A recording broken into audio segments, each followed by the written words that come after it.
Antes de começar o vídeo, você que é inscrito, você que vai se inscrever, não se esqueçam de ativar o sininho ao se inscrever para não perder nenhuma atualização do canal. Não deixe de conferir também o vídeo até o final e, se possível, nos siga em nossas redes sociais para ficar por dentro de tudo o que rola no canal. Olá a todos que assistem meu canal, eu sou o Marcos, sejam bem-vindos a mais um vídeo aqui no canal. E dessa vez, pessoal, trazendo para vocês a parte 4 da nossa análise de combo da saga Resident Evil. Em nosso último vídeo, só para poder relembrar um pouco a vocês, né, a gente analisou Resident Evil 3 e nos anteriores seus antecessores. Por isso mesmo, se você ainda não viu os nossos últimos vídeos, o nosso último vídeo, cara, não perca essa chance, porque são vídeos que dão muito trabalho. Essa parte de combo, essa parte de saga realmente dá muito trabalho para escrever, para gravar, para editar. Então não perca essa chance de conferir esses vídeos que estão muito bons. E vamos nessa, né? Vamos parar de enrolação, vamos partir logo para esse vídeo que tá bem legal. Então bora! Resident Evil Code Veronica, ou no Japão conhecido também como Biohazard Code Veronica, é um game no estilo survival horror, desenvolvido e distribuído pela Capcom e lançado nos anos 2000 para Dreamcast, PS2, Nintendo GameCube e mais tarde aí ganhando versões para o PlayStation 3 e pro Xbox 360. E como é o enredo do game? Bom, a gente pode começar a falar de Code Veronica com uma coisa simples, né, que é a minha opinião, claro, e quem me conhece sabe muito bem disso, que Code Veronica, ele é o meu game favorito de toda a franquia Resident Evil. Talvez seja o meu game favorito de todos os games, talvez, eu não sei dizer, né. E nenhum game conseguiu fazer o que o Code Veronica fez comigo, cara, que é me encantar, me fazer apaixonar por esse game que é magnífico, incrível. E por isso mesmo que, como eu disse no vídeo anterior, Resident Evil 3 ele tem um lugarzinho reservado aqui no meu coração, né, por causa do Nemesis, por diversos outros fatores que eu falei na minha parte 3, mas esse Resident Evil Code Veronica, mano, vai além, tá? E tem um lugarzinho especial na minha alma, cara. Sério, eu amo demais de coração esse game, e não é somente eu, né, muita gente considera o Code Veronica o melhor game da franquia, mas claro, isso vai de geração para geração. Eu explico melhor ao decorrer da análise um pouco sobre isso, né? E vocês podem notar também que eu tô um pouquinho sem voz, então o vídeo ele não vai sair com uma qualidade de voz tão superior, digamos assim, se comparados aos anteriores. Mas vamos nessa, né? Em questão de história. E bom, no nosso modo história ele vai se passar um tempo após os incidentes de Raccoon City, né, mais precisamente de Resident Evil 3, e assim como o nosso primeiro game, onde todos os sobreviventes se dedicaram a combater o bioterrorismo, a combater a Umbrella, aqui não foi diferente no caso do segundo, né, com o Leon e com a Claire. E no game, mais uma vez, assumimos o papel de Claire Redfield, que dessa vez está com um objetivo bem similar ao do segundo game, que é encontrar o seu irmão, que é o Chris. Só que dessa vez, diferente do segundo, né, ela sabe onde começar, sabe onde ele provavelmente vai estar. E seguindo as pistas sobre Chris, né, ela acaba chegando a um tipo de base parceira da Umbrella, um tipo de afiliada, né, onde ela acaba sendo capturada e levada para a ilha Rockford. Quando ela acorda nessa ilha, ela é surpreendida com uma explosão, com gritos e etc. Então, de repente, sem motivo aparente, né, o mesmo cara que capturou a gente na cutscene, que é o Rodrigo Juan Raval, acho que é algo do tipo, ele solta a gente sem motivo nenhum. Ele nos libera dizendo que a gente não teria chance de escapar mesmo dali. Então foda-se, ele soltou a gente porque ele achou que a gente não fosse conseguir. Mas na verdade todo mundo sabe que Claire é aquela, tá viva no Resident Evil Revelation 2. Então ela conseguiu sair da ilha, né, não é spoiler nenhum. E quando a gente sai, quando a gente sobe aquelas escadas que vocês provavelmente estão vendo aí na gameplay, a gente dá de cara com uma ilha contaminada pelo T-Vírus. Logo no começo, depois de passar uma certa dificuldade sem arma, Claire acaba encontrando outro prisioneiro da Umbrella, né, Steve Burnside, que demora um pouco para se unir a Claire, mas depois acaba se unindo para fugir daquele local, né. Ele que no começo é quase como se fosse o equivalente da Ada, só que masculino, né. Ele aparece, faz alguma coisa, depois some sem motivo algum, como se nada tivesse acontecendo ali, né. O que tá acontecendo? Tá todo mundo infectado pelo T-Vírus. Não tá acontecendo isso não, pro Steve não, pro Steve é só diversão. Steve também é jogável em alguns momentos do game, e se não baixasse toda a merda que tava acontecendo na ilha, Claire e Steve ainda tem que lidar com o Alfred Ashford, que é um dos caras mais filha das putas de toda a saga Resident Evil.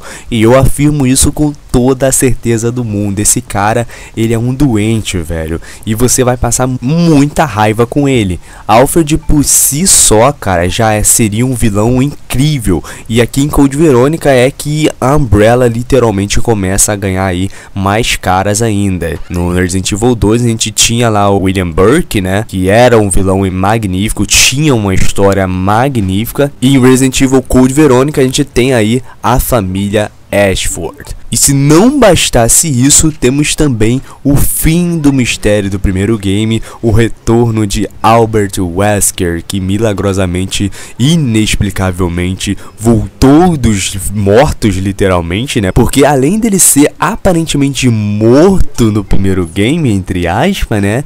Ele também foi explodido, afinal a mansão se explodiu depois no final do primeiro. Mas eu expliquei um pouco sobre esse furo lá no meu primeiro vídeo. O Wesker, ele que tá na ilha para poder roubar a amostra do T Veronica, vírus que foi criado pela Alexa Ashford. Essa sim, cara, é uma vilã muito mito, é uma vilã do caralho. E não se engane por ela ter essa aparência aí delicada de mulher, não, negativo. Ela talvez tenha a mente mais doente do que a do Alfred, velho. Aliás, os dois são piradaços, porém a Alexa, ela é mais controlada. Essa mulher é o capeta, cara, em pessoa. Como chefe, é horrível enfrentar ela, principalmente na batalha final. E depois que Claire e Steven quase se matam para poder sair da ilha, aparece uma surpresa para nós, pelo menos na época foi uma grande surpresa, apesar dele estar na capa do game, né? Mas para mim foi uma surpresa incrível, porque ele aparece de uma maneira muito foda, que foi o retorno de Chris Redfield para o game. E cara, quando eu vi essa cena pela primeira vez, nossa, eu não reconheci ele, sério. Era a primeira vez que a gente tava vendo o Chris com um gráfico tão bonitão daquele. O primeiro game eles praticamente não tinha expressão nenhuma, cara, não tinha... Só a única coisa que fazia ele se diferenciar dos outros, né, era o uniforme, que era a única coisa que praticamente diferenciava eles.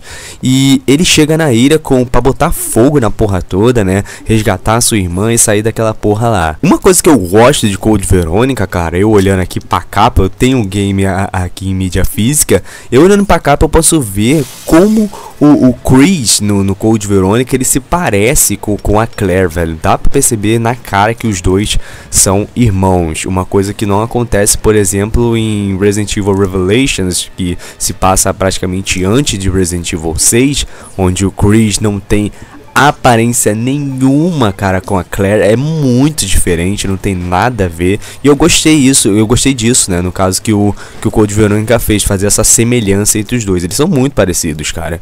E, bom, com isso falamos basicamente a história sem dar muitos spoilers, né. E agora, na real, o que eu acho do modo história do game? Bom, pessoal, Code Veronica é inesquecível, incrível a sua história. Porém, como toda obra, nada é perfeito. Eu acho que um dos pontos mais negativos do modo história do game seja que ele é dramático demais, sabe? Muitas vezes vai parecer que você tá assistindo uma novela mexicana, de tão dramático. E isso se aplica principalmente aos dois vilões, que é a Alexa e o Alfred, que são irmãos, mas tem um tipo de relacionamento muito esquisito. Realmente não dá pra entender esse relacionamento que eles têm.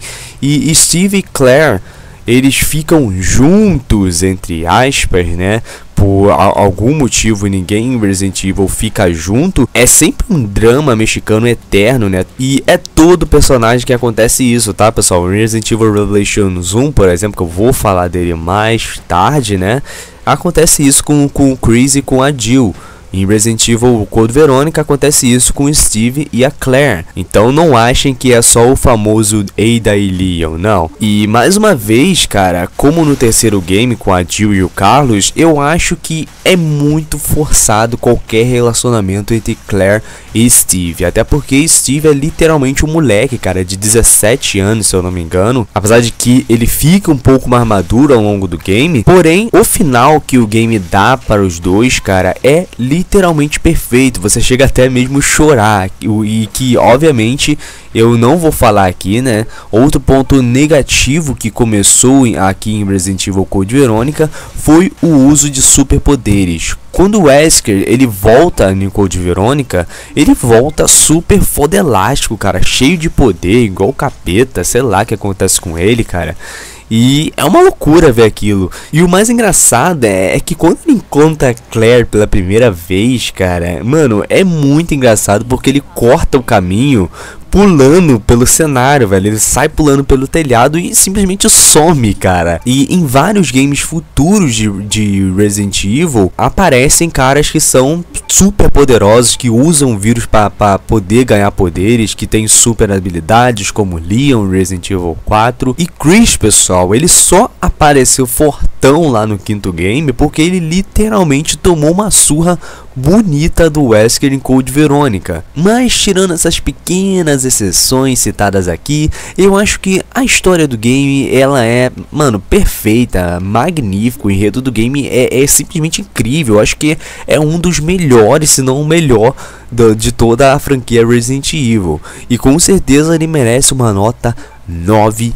Em questão de jogabilidade, nessa parte aqui, como muita gente já imagina, Resident Evil Code Veronica é bem e muito similar aos games anteriores. E como eu disse na análise de Resident Evil 3, desde o primeiro game da franquia, ela vem seguindo aí um padrão de jogabilidade e melhorando essa jogabilidade em certos aspectos. Code Veronica é basicamente o Resident Evil 3 em sua jogabilidade, só que muito melhorada, principalmente a questão da fluidez, né? Mas de geral, cara, muita coisa foi herdada do terceiro game, como por exemplo a movimentação. Dessa vez volta a ter aquele giro 180 graus, né? Que aqui em Code Veronica já era conhecido como giro rápido. A jogabilidade ela tava muito mais, digamos assim, travada se comparado ao terceiro game, pelo menos na minha visão. Eu não comentei isso no meu vídeo anterior, mas esse giro, cara, esse giro 180 na época ajudava muito, principalmente por conta da câmera de Resident Evil. Porém, ele é estranho demais, cara, é estranho demais se ver, principalmente em Resident Evil 3, por exemplo, que começava a ter uma jogabilidade mais fluida. Ver esse giro, cara, era muito estranho, era muito esquisito, ficava muito robótico, até mesmo pra época, né? Aliás, como a gente tá numa ilha, tá em uma prisão, 95% dos cenários, dos estágios, né, eles vão ser muito estreitos, e mesmo os que são mais abertos, né, ainda assim, cara, eles têm uma quantidade de inimigos que praticamente tornam o cenário pequeno, né, e os inimigos de Code Veronica são absurdamente chatos, cara, de enfrentar, principalmente nesses locais que são bem limitados, bem estreitos.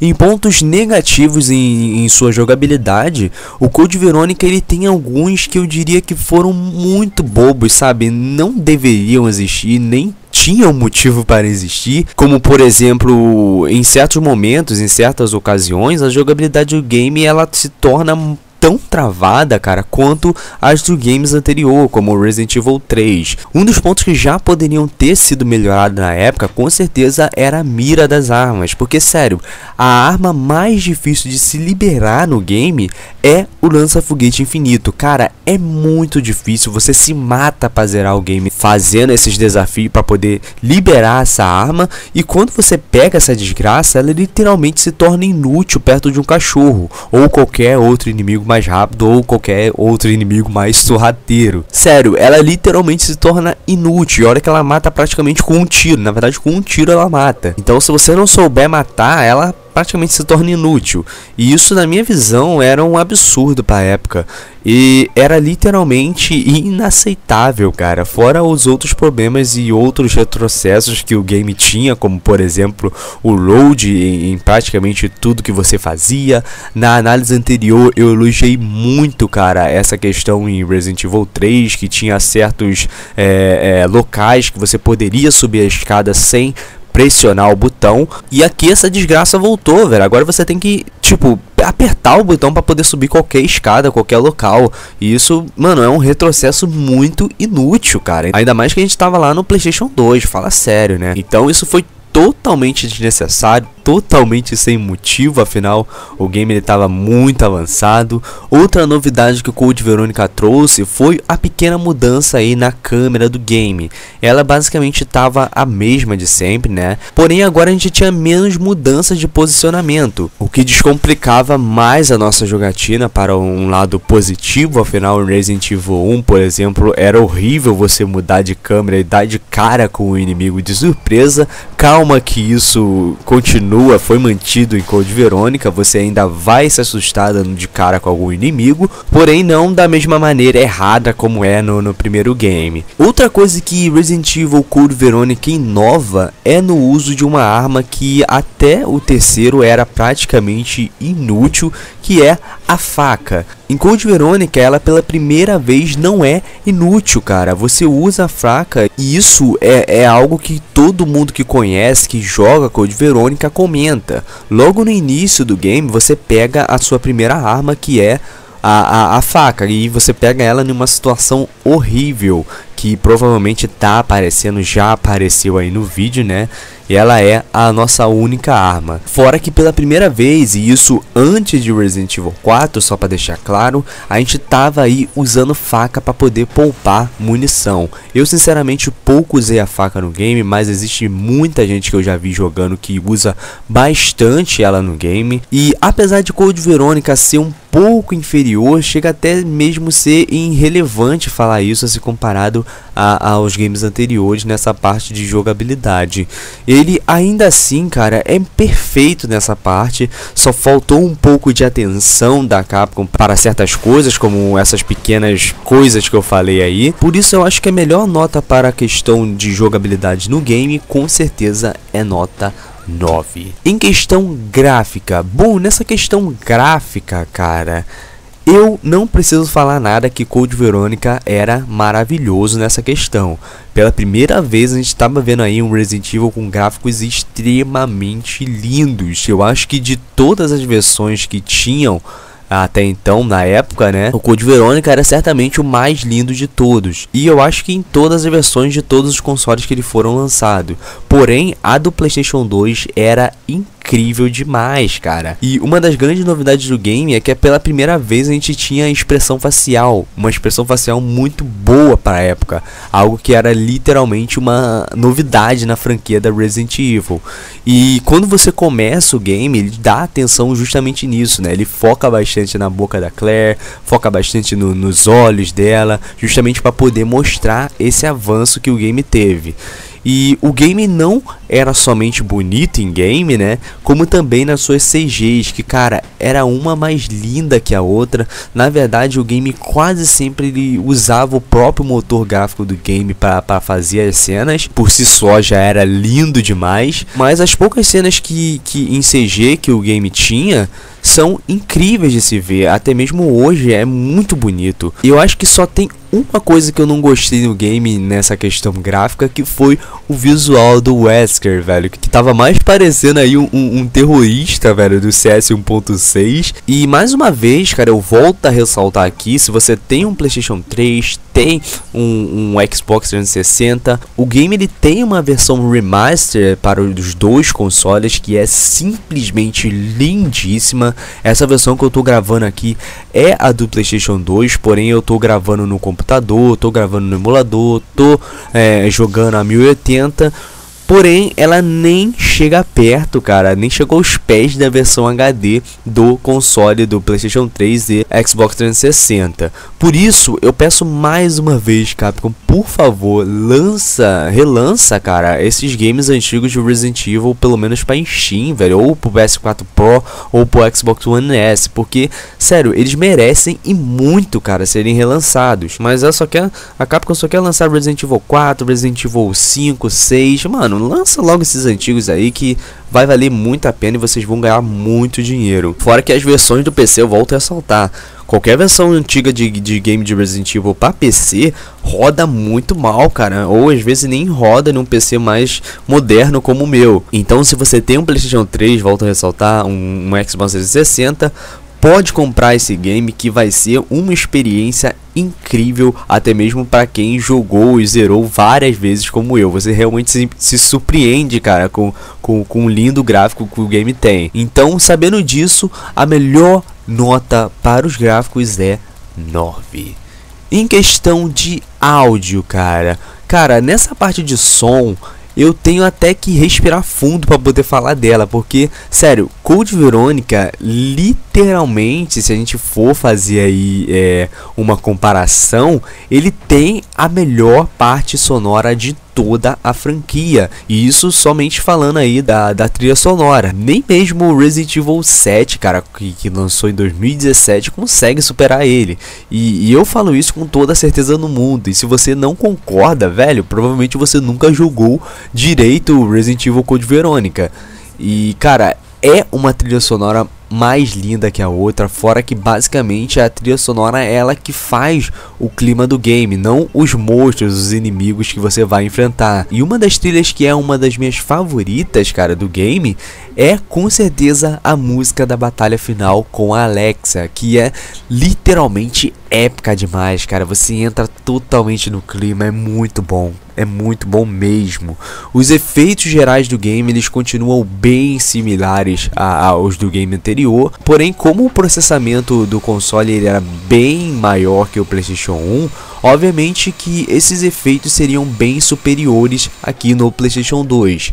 E a qualidade de Code Veronica nessa parte com certeza impressiona e muito, afinal é impossível, é quase impossível até mesmo no dia de hoje, cara, um game ele fazer tão bonito nesse casamento entre áudio, terror, história e etc. E todo mundo sabe, cara, que em um game de terror, principalmente a precisão, a qualidade do áudio é de vital importância, e o Resident Evil Code Veronica ele acerta perfeitamente bem, cara. Por isso, sem pena, cara, a melhor nota para o áudio nesse game é com certeza 10, sem dúvida, eu não tenho dúvida disso. O Resident Evil Code Veronica é uma experiência sem dúvidas inesquecível do começo ao fim. O game inteiro é muito bem construído, principalmente em sua questão de história, que apesar de ser um pouco cansativa depois de passar um tempo naquela ilha, ainda assim ela não deixa de ser incrível, e ele é um game muito divertido de se jogar. Recomendo muito que vocês tentem pegar a lança-foguetes infinita, mesmo que se você for morrer muito, mesmo que você não for conseguir, realmente vale muito a pena o desafio. É muito gostoso de se tentar, é muito gostoso de se jogar, e apesar de sim ele ter algumas pequenas falhas que, como eu disse, também se tornam irrelevantes se a gente for ver a qualidade geral do game, mas com certeza, cara, vale muito a pena ser conferido. Mas a minha opinião final, com certeza, cara, é que vale muito a pena conferir esse game. Se você é novato, tem um pouco de preconceito aí com os gráficos mais quadradões, faz o que eu falei, pega a versão do PS3, pega a versão do Xbox 360, que com certeza vale cada centavo. Bom, galera, então esse foi mais um vídeo aqui pro canal, espero que vocês tenham gostado. Se você gostou, ainda não é inscrito, quer receber mais vídeos como esse, não esqueçam de se inscrever, ativar o sininho para não perder nada, deixe seu like para me saber se o vídeo foi tudo ok, não esqueça de comentar aqui embaixo o que você achou do vídeo, o que você achou do canal, que isso me motiva bastante, beleza? Um grande abraço a todos e falou!